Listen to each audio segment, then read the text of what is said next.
Good morning. Welcome into another week of Morning JOX here on JOX 94.5. Conrad Van Order, Damian Mitchell here with you as we start another week and recap a pretty busy weekend, all things considered, across the sports world. So kind of want to hit the ground running here, but hope everyone had a nice Father's Day. Damian, you get to go and go back home and see Pops for the weekend? I did. It was a great time. I just relaxed.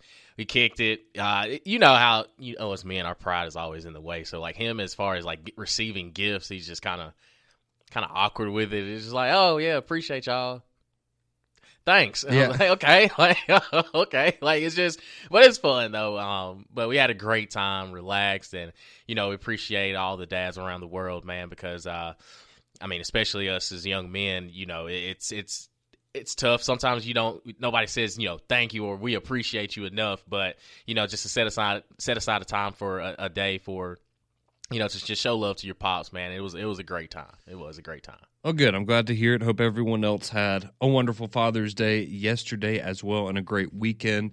And we'll start off with somebody who had a very memorable, probably the most memorable Father's Day that they may ever have yesterday, and that is one JJ Spawn, who up there at Oakmont Country Club in and around the Pittsburgh area. He won the 125th edition of the U.S. Open yesterday, so I'm sure a bunch of you were tuned in, and maybe some of you who were busy earlier in the afternoon were kind of delighted when you got home later and you said, man, why is golf still on? I can still watch it, because you had a pretty extended rain delay there yesterday. The conditions were really, really rough, especially afterwards. You could just see the amount of water that was on the course that these guys were dealing with, and some of them, the Sam Burns and Adam Scotts of the world, certainly had a day to forget yesterday. But JJ Spawn, what started off as a terrible day for him, he bogeyed 5 of his first 6 holes. Looked like he wasn't going to be really much of a factor going into the stretch there of the final round, and he somehow just kind of got his game back together, stayed consistent after those first 6 holes just to stay in the mix there, and then ultimately has a great shot on 17 to give himself an eagle opportunity when he's tied at the lead with 1 over par. He manages to birdie that hole to get to even, give himself the lead, and then he finishes off on the 18th hole. He needed to 2-putt to win, but instead he hits a 64-yard putt, the longest putt that anybody made at Oakmont the entire weekend, to seal the deal there. So he gets his first major win. He finishes 1 under par. He was the only golfer to finish under par for the entire tournament. So we had talked about last week about how this was going to be one of, if not the hardest golf courses we'd ever seen on the PGA Tour. And I gave you the numbers that on average, right around 3 players per year, every year when the U.S. Open's played at Oakmont, finish under par, so you knew it was going to be a tough course out there this weekend. But JJ Spawn seemingly coming out of nowhere. I think there's a lot of people, I'll be honest, didn't know who JJ Spawn was coming into Thursday. Same. But now there's a lot of people out there that will never forget who JJ Spawn is. So yeah, he had an awesome Father's Day. It was cool getting to see him and his family celebrating the win there at Oakmont yesterday. But yeah, big win. And it was an awesome finish yesterday, because, I mean, you had with about 4 or 5 holes left, you had 4 guys that were all tied for the lead at one point, and then people just started kind of dropping like flies there in the final few holes. Sam Burns was in the lead yesterday going into Sunday. He shot 8 over for the day. Adam Scott shot 9 over, so those were 2 guys that were in the thick of it until the very end, and then just absolutely collapsed. So it was brutal for some guys out there, but JJ Spawn managed to hang on. So it's pretty cool. Yeah, and again, somebody that's not, a super golfer or elite at golf, to see professionals have some of the worst performances Makes you feel better. It really does. It's kind of humbling. It's like, okay, well, I might not be able to compete at the Masters, and but maybe the U.S. Open, if everybody's going to be 60 shots over par, I'll be right there in line with everybody else. Yeah, if you were watching towards the end and you got to watch Tyrrell Hatton and kind of how he finished up with a couple of his shots, that was making me feel a lot better, because he was getting angry. He was taking it out on the course. He was beating his club on the ground. Because there were a couple times where It's like, oh, man, you hit the ball 3 feet. Okay, well, that makes me feel a lot better because that's what I would have done in that situation too. But, yeah, again, J.J. Spawn's the winner. He's taken home $4.3 million in winnings yesterday. Robert McIntyre, he finished in second at 1 over with $2.3 million in winnings. Victor Hovland, he finishes in third place there. You have John Rahm and Scotty Scheffler. They both tied for 7th with Sam Burns at 4 over. So a nice kind of finish there for Scotty Scheffler. He managed to just kind of stay firm around 4 over for most of the weekend. Brooks Koepka, he fell to +6. So he finished tied for 12th there. Adam Scott, who I mentioned earlier, he finishes tied for 12th as well. Then you have Rory there at 19th, finishing 7 over for the weekend. So congratulations to J.J. Spawn, your 125th U.S. Open champion. Well, we also have the College World Series. That's still going on, but that got underway over the weekend. So we did have some action on Friday, going all the way back quickly. You had Oregon State knocking off Louisville in the opening round. Then you had Coastal Carolina knocking off Arizona as well on Friday. So they both advanced to the winner's side of the bracket. Then on Saturday, you had UCLA taking down Murray State 6-4, and LSU putting it on Arkansas a little bit, 4-1 there on Saturday. So LSU right now remains the SEC's best shot, as it would appear, at hoisting the trophy. But then yesterday you did have Louisville taking on Arizona in an elimination game. So Arizona gets eliminated. They're the first team out there in Omaha as Louisville gets the win 8-3. Then you had Coastal Carolina last night, 6-2 winner over Oregon State. So Coastal, they have now won 25 games in a row, and they are 1 win away from making it to the finals of the College World Series. So they are just on an absolute tear. They remain undefeated, and they send Oregon State to the losers bracket. So today you have 2 games coming up. You have a big one for Arkansas. Big game. 1 o'clock, they're taking on Murray State. Whoever wins, you advance. Whoever loses, you're going home. So elimination game for the Hogs today at 1 o'clock. You can check that out. And then tonight in the winner's bracket, you get LSU as they're going to take on UCLA there on that side of the bracket. So both SEC teams in play today. Arkansas needs to win to survive. LSU looking to stay undefeated there in Omaha. So that's what's going on at the College World Series in Omaha.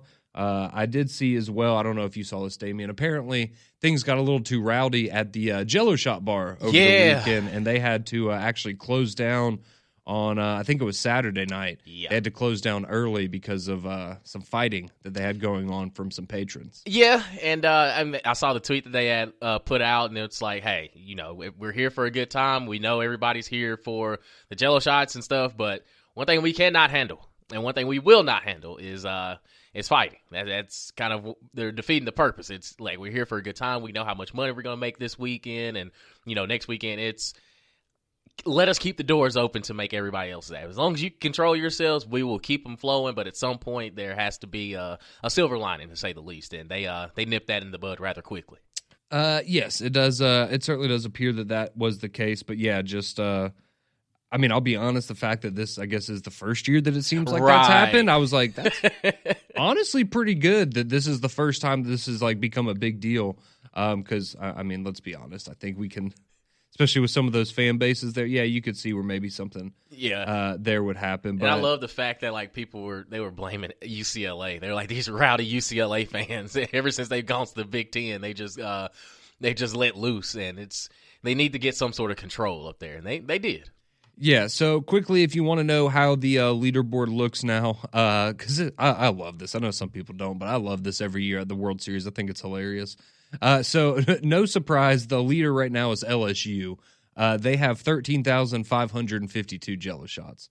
In last place is also, unsurprisingly, UCLA with 929. But how about Murray State? Murray State's actually in second place with 6,420. So they made sure we may not be here very long, but we're going to have a damn good time while we are here. Their presence will be felt one way or another. Absolutely. So, shout out to Murray State there for trying to keep up. Granted, they're still less than halfway to LSU's mark, but they're just kind of a different beast. And then Arkansas, they're in third place with 5,500. So, glad to see everyone's having a good time up there at Rocco's and in Omaha. Well, it was a big weekend here for both Alabama and Auburn. A lot going on the recruiting ranks. We'll tell you who was in town for both Alabama and Auburn. What are some ways that these guys are trending? Because some big decisions coming up for a number of players that are on the radar for both Alabama and Auburn here over the next couple of weeks. That's next here on Morning Jocks and Jocks. 6:15 here on your Monday morning. Appreciate you tuning it in to Morning Jocks here. Conrad and Damian with you until 7 o'clock. And it was a big weekend in both Tuscaloosa and Auburn in terms of recruiting. So we're going to give you the highlights from what were some big recruiting weekends in college football. As I said before the break, some big decisions coming up here in late June and early July. So some of these big names are going to make their decisions known very soon. And again, it doesn't mean anything because they don't sign on a dotted line for a handful of months anyways. But, it makes you feel good, right? It's nice when they verbally commit to your program. And as we, have now heard from certain coaches in the SEC, it kind of just lets you know, oh, these are all the guys that we're paying according to one coach, $20,000 a month to stay committed to us. So that's a whole nother thing. If you missed what Kirby Smart said a couple weeks ago, that is a little bit shocking there. But we'll start off with Alabama. What's going on there? Because late last week, Alabama was trending towards, it looked at one point, maybe as many as 4 5-star guys that might be committing to Alabama. So a couple of them on campus this weekend, a couple of them actually visiting Auburn this weekend as well. So we'll get to that in a second. But first off, a little bit of housekeeping. You did have 5-star safety Jet Washington, so he's been a target for Alabama for a minute. Over the weekend, he actually was predicted to flip to Oregon, or I guess not flip because he hasn't officially committed yet, but he is now believed to be trending towards Oregon over Alabama, and part of that comes with Alabama and them being expected to land 5-star safety Jira Edwards now instead, so you're trading one safety for another there in Tuscaloosa. You did have 5-star athlete Brandon Arrington in Tuscaloosa again this weekend. He also plays cornerback. Some people have him rated as the number 1 cornerback in this class, if that's the side of the ball that he decides to stick to. But that was another big name that was down in Tuscaloosa this weekend that you can keep an eye on, along with the Jira Edwards, the Xavier Griffins of the world. You also had, and something that I don't think is going to come as a surprise to many people, because you had 7-on-7 camps going on at both Alabama and Auburn this weekend. But Alabama actually officially offered Thompson's quarterback Trent Seaborn. He is a 2027 recruit. He's a 4-star. Based on, I was looking last night, I believe he's the 16th overall quarterback recruit according to 247 in the 2027 class. So he's already been offered by Auburn. He got the official Alabama offer over the weekend.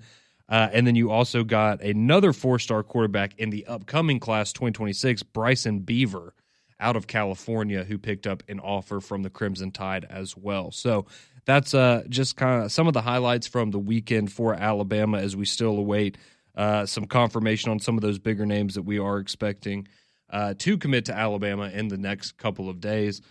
So we'll keep our eyes peeled for that. But for Auburn, you had a really big weekend. You had multiple 5-stars in town, including wide receiver Cedarian Morgan, running back Xavier Crowell, and safety Braylon Womack, who, according to some of the stuff I was reading over the weekend, apparently Braylon Womack really turned some heads for people, not just for how good he is, but I saw a lot of comments about just like what an outstanding kid this is. You're getting an absolute superstar human being in addition to a football talent. So they were all down there on the plains this weekend. It looks like right now, Ced Morgan, who's a 5-star wide receiver, he had been trending towards Alabama. Now after this visit, seems like maybe that's more of a 50-50 kind of thing there. So it could be a big get there for Auburn. You also had Landon Duckworth, the 4-star quarterback in the 2026 class, who was on the plains this weekend as well. And we know that next month he's going to be picking between Auburn and South Carolina for his commitment. So that's some of the highlights from what was going on with a big recruiting weekend in college football. But now we have to get to something that I'll be completely honest was not 100% expecting to be talking about today. But as we've now gotten through the House settlement and all this fun stuff we've been trying to figure out with NIL and what the future of college athletics is going to look like, how about conference realignment resurfacing? Again? Yeah, that was something we thought we were kind of done with, right? Oh, boy. But apparently we are not. Now, granted, this is not looking like it's going to affect the SEC in any form or fashion right now, but it's just the fact that we are back to, all right, everything was fine for a year or two. Everyone was happy and cozy, and now, people are starting to, the unrest is real. So this all comes from the Pac-12, and this is a report that Pete Thamel came out with last night. So a lot of these rumblings have been going on, but it seems like we may have some actual movement here in the very near future. So this is what Pete Thamel is reporting at this very moment. So according to him, the Pac-12 is looking to add another program because that would get them to 8 teams, which would allow them to, technically be back in the power conference conversation alongside the SEC, Big Ten, Big 12, and the ACC. And right now, the heavy favorite to be that 8th member of the Pac-12 is none other than Texas State. Hey, there we go. Yeah, that's McLaren school, right? It is. Hey, That is moving up in the world. Alma mater. Yep. And TJ Finley, the home of TJ Finley, is he a couple still there? Years ago? No, he's not. Okay, he is not. But he was a couple years ago when he was actually good. That was the best. Exactly. That was the best we ever saw. TJ Finley should have stayed. So maybe it's a magical place. But yeah, so they are the favorite to join the Pac-12. And the interesting part about this is that there is a lot of motivation, it seems, to get this done in the next 2 weeks. Because on July 1st, Texas State's buyout to jump and leave and go to the Pac-12 goes from $5 million to $10 million. So double up. Yeah. So I have to imagine that they would be highly motivated to get this done here before July 1st. So, and this would be to, I guess, effectively join the league in 2026. So this isn't happening this fall. This would be next year. But yeah, so it looks like they're going to try to get that deal done here in the next couple of weeks so that buyout stays as low as it possibly can. And so that then obviously sets off some dominoes. So now Texas State is leaving the Sun Belt. Well, where would the Sun Belt go to replace Texas State? Well, Louisiana Tech, that is the current favorite. That is the belief. Makes sense. And it does. And a lot of that, as I'm sure you're thinking in your head right now, is because of their location. And they're close with ULM and Southern Miss. So it all just kind of makes sense to have all the schools down there together, right? And according to the same report, it also says that Louisiana Tech has a strong tradition in baseball and softball, which is heavily valued in the Sun Belt Conference as well. If La Tech was not the team to go, Western Kentucky would be another team in contention there to make the jump to the Sun Belt from Conference USA. So now, what happens if Louisiana Tech leaves Conference USA for the Sun Belt? Well, then they would go and replace Louisiana Tech with Tarleton State, is the belief. Okay. That's just what the... Okay. Move on up. That's what the people who know more than I do are telling me. Okay. So, yeah, you would have Tarleton State there, and they would jump in. So that's just, again, it's... this isn't crazy. It's not Notre Dame joining a conference or anything like that, which I guess we've all probably given up hope on that ever happening. Because that just doesn't seem like it's going to be a thing, unfortunately. But yeah, very interesting that Pac-12 trying to get back into the swing of things here, Damian. And I think, look, are we going to take them seriously in terms of, viewing them on the same tier as even the ACC and the Big 12? No, but I mean, I guess it's nice to have them back. They're trying. Yeah, they're trying. But a lot of this could have been avoided years ago. I mean, even with all those teams coming, going to the Pac-12, I still don't look at them as a quote unquote power conference. I think that left when the Oregons, the UCLAs, USCs of the world, they, jump ship. I don't know. I mean, I appreciate the Pac-12 for at least trying to get outside of just 2 teams in your conference. But realistically, you're kind of looked at as a mid-major now. And I mean, you can look at leadership, you can look at, everything that went involved as far as, financially speaking to say, but I mean, at least I will give them an A for effort. I really do appreciate that they're at least trying to at least make themselves a conference again, or in the attempt to make themselves a conference again. And, congratulations. Now, are these teams necessarily going to move the needle? Maybe not, but if as much Pac-12 after dark as we can get, I'm perfectly fine with. If I do catch a Washington State and, Texas State game at almost midnight, so be it. Perfectly fine with it. But you are not a power. I don't know if this is going to be, hey, we've got our schools now, let's get back into this thing. No, you're more of the group of 6 now. Yeah, I don't think they're going to be getting an automatic qualifier for the playoff or anything. Maybe not. Or anything close to that. It's just different, though, because, again, from the name and what we all remember the Pac-12 of being, it will still carry some of that luster, but it just feels so completely different than, like Boise State joining the conference, for example. Okay, good for Boise State, right? You're now a power. I mean, we all recognize them as one of the best group of 5 programs in football here over the last 20 years or so. But, I look at something like, TCU going to the Big 12 or even UCF going to the Big 12, and that's like, oh, okay, I look at them as power conference teams now. I'm not going to look at Boise State in the Pac-12 as a power conference team. They're still going to be in that, like you were saying, let me stack them up against UNLV and see, what we're looking at. That right. Kind of thing. Like, and again, Pac-12, this all could have been avoided, or maybe it couldn't have been avoided because the Big Ten would have been throwing even more money at your schools. But I think that, you getting into this power status, no matter who you bring in, unless it's like a Utah coming back or something, like you kind of just, you're up the creek without a paddle. And I mean, it's kind of just, this is where you are. This is the nature of college athletics. This is the nature of college football that, man, if these teams aren't bringing in a ton of revenue, a lot of eye candy, you're kind of just in no man's land. And like you said, I don't expect any Pac-12 schools to be out here saying, we need an automatic qualifier. They're going to pull up the resumes and say, well, maybe not, but we appreciate your conversation. Yeah, so we'll see how all this plays out. Somebody chiming in here on the text line, 205-834-9450. That's how you can get on the courtesy GMC text line.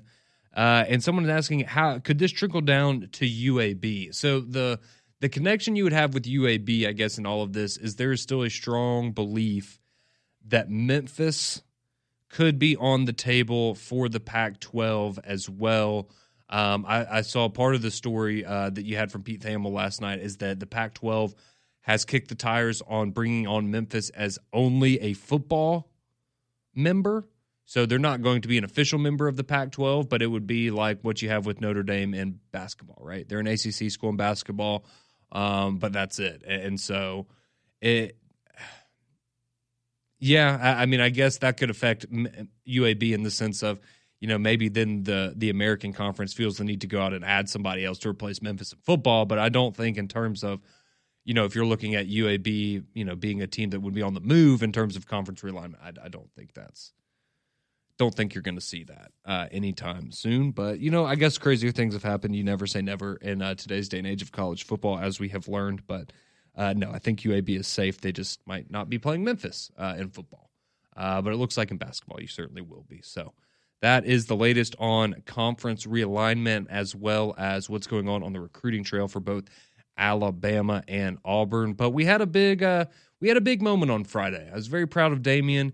He came out here. He gave you his 10 teams that he's, going to consider rooting for this upcoming college football season. So I want to hear from Damian. What was the reaction like from your video? You went out, you put a great video out on Friday as well. And so have you maybe narrowed it down even further than 10 or just who's maybe the leader in the clubhouse right now based on the feedback that you've gotten? So we'll get that next. Damian's feedback on who he'll root for in 2025 here on Morning JOX.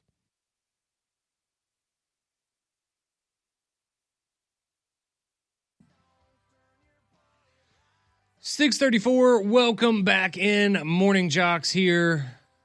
Appreciate you joining us. Connor and Damian here with you until 7 o'clock when we'll hand you off to McElroy and Kublik in the morning.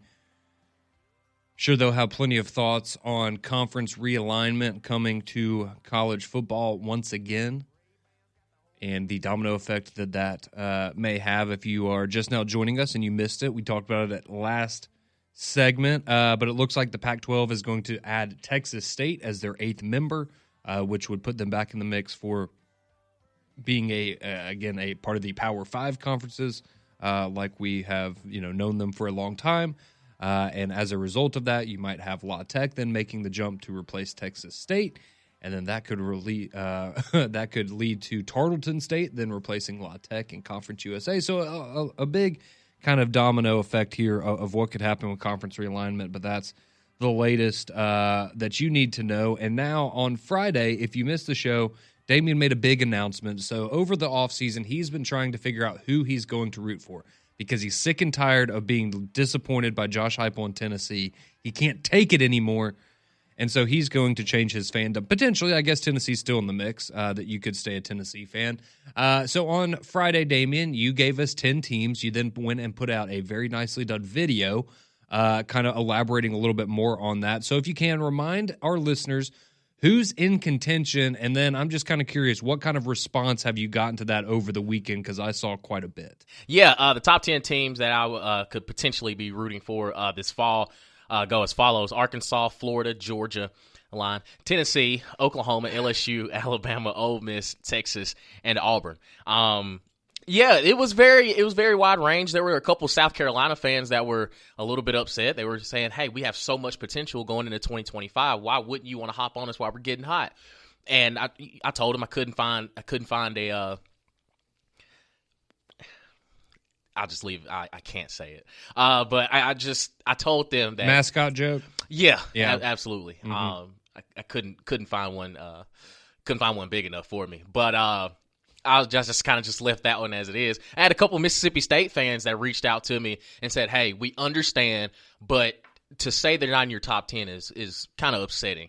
And I told them exactly. And they were one of the people that reached out. They were like, "We gave you a cowbell, my brother." I was like, well, when I look at this team going into 2025, it's hard to feel confident that they're going to have success. So a lot of it does kind of go towards you don't want to root for a bad team.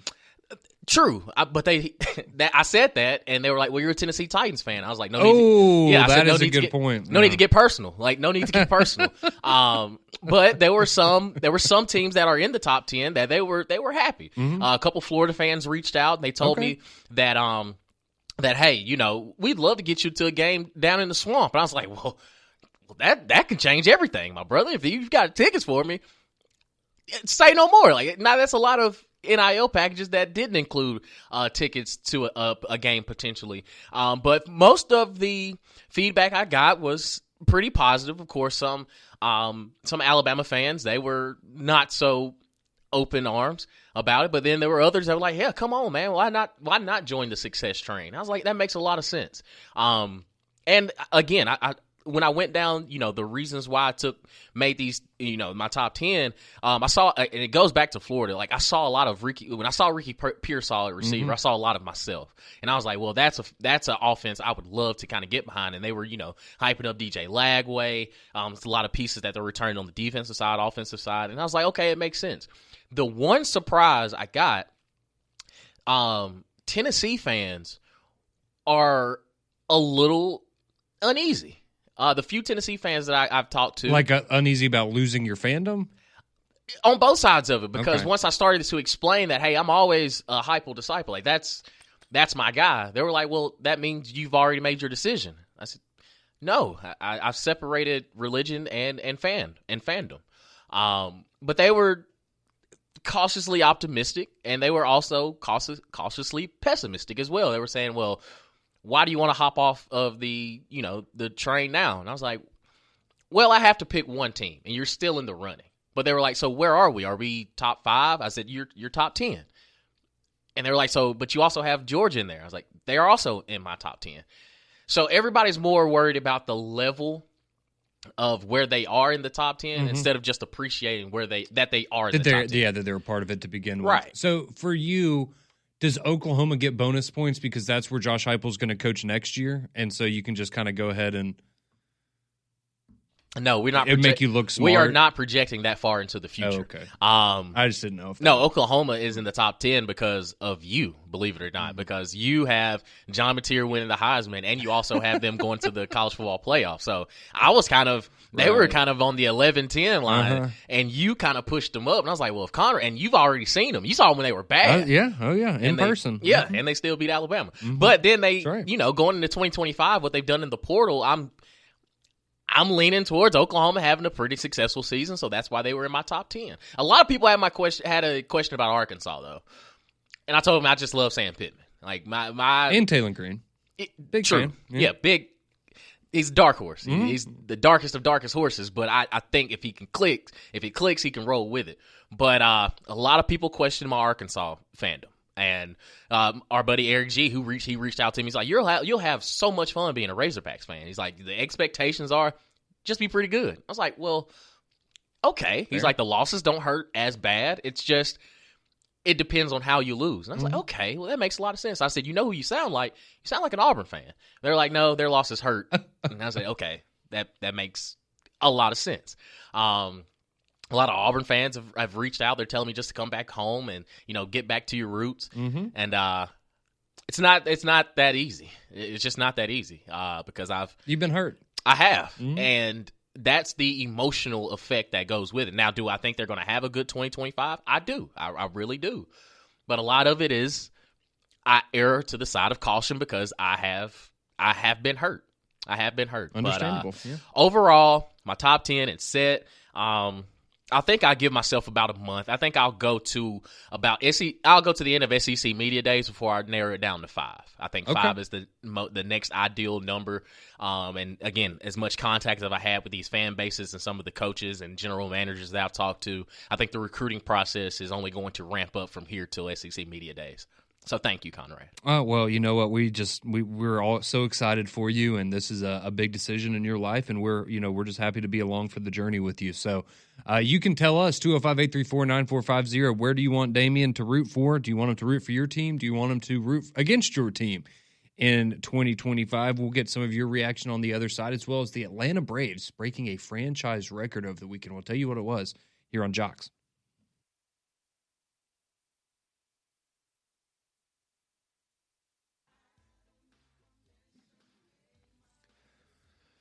.646 here on Morning JOX. Appreciate you tuning in.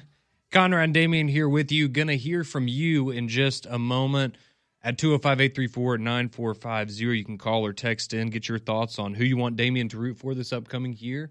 You can give your thoughts on a big recruiting weekend. We told you about Alabama and Auburn, some of the big names they had on campus this weekend, as well as conference realignment and Texas State potentially heading to the Pac-12 and the ripple effects that could come from that. But quickly want to tell you about the Atlanta Braves over the weekend. So a good weekend, I guess, all things considered, with a frustrating end maybe would be the best way to describe it. So you absolutely dismantled the Rockies in the first game of the set on Friday, started off things on the right foot there. Then on Saturday, the Braves set a franchise record as they combined for 19 strikeouts as a team in Saturday's performance, which is the most ever in a single 9-inning game for Atlanta Braves pitchers. So they were absolutely masterful there. Spencer Strider had 13 strikeouts there on the bump, so finally starting to look like the Spencer Strider that we all know and love before his injury. So the Braves took the series in the first 2 games. So yesterday you were looking for the sweep, and unfortunately for the Atlanta Braves, Grant Holmes was great. The bullpen was not great. Grant Holmes has 15 strikeouts for the Atlanta Braves. 15 strikeouts. And you lose 10-1.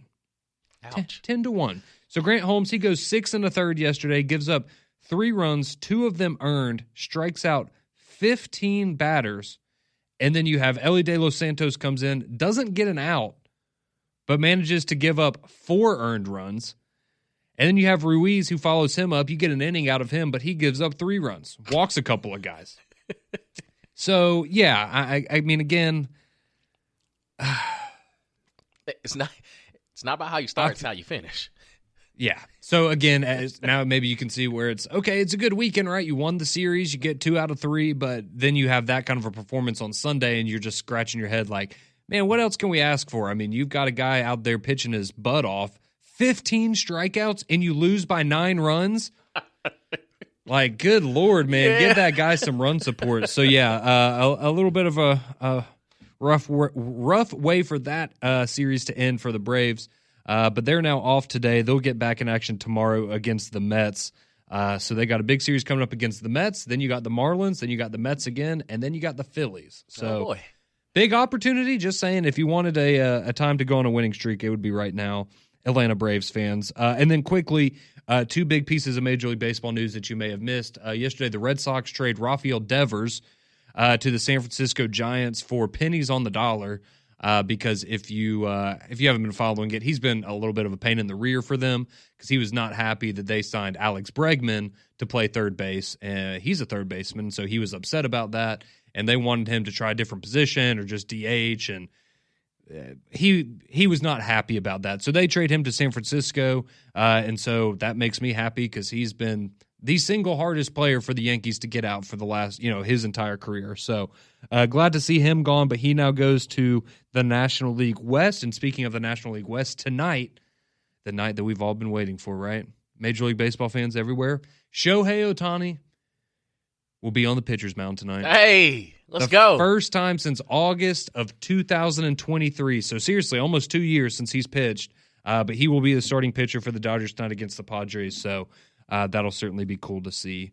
But if you're watching anything else sports related, just imagine they're going to be cutting in and you're. Watch him go out here and have like a no-hitter or something. I hope he gets shelled. Also, another nugget of information: there are 29 teams in the MLB that have been swept this season. There's only one that's still remaining. Is it the Reds? It is indeed. And we're 36 and 35. I was about to say, and you're in third place in your division. Let's go. We're trending up, man. Yeah, we're catching heat. Yes. It's the LA De La Cruz effect. Yeah, whatever makes you feel better, buddy.